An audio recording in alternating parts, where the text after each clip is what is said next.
దేనిని గూర్చియు చింతపడకుడి, కానీ ప్రతి విషయంలోనూ ప్రార్థన విజ్ఞాపనముల చేత కృతజ్ఞతాపూర్వకముగా మీ మనవులను దేవునికి తెలియచేయుడి.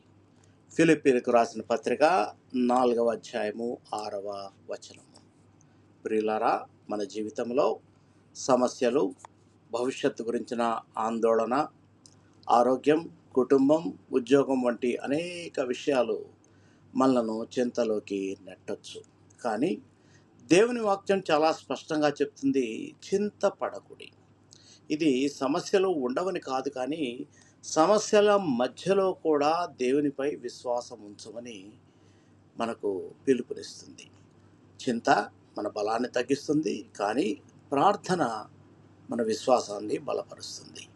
మన భారాలన్నింటినీ ప్రభు పాదాల వద్ద ఉంచినప్పుడు ఆయన మనకు సమాధానాన్ని, ధైర్యాన్ని, మార్గదర్శకత్వాన్ని అనుగ్రహిస్తాడు.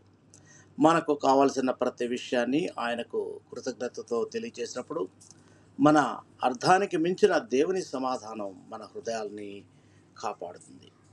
ఈరోజు మీరు ఏ చింతలో ఉన్నా దానిని ఒంటరిగా మోయొద్దు. దానిని ప్రార్థనలో దేవునికి అప్పగించండి. ఆయన మీకు తోడుగా ఉంటాడు.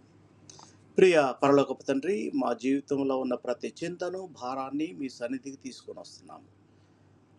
మేము భయపడకుండా, చింతపడకుండా ప్రతి విషయంలోనూ నిన్ను నమ్మి ప్రార్థించే హృదయాన్ని మాకు అనుగ్రహించండి.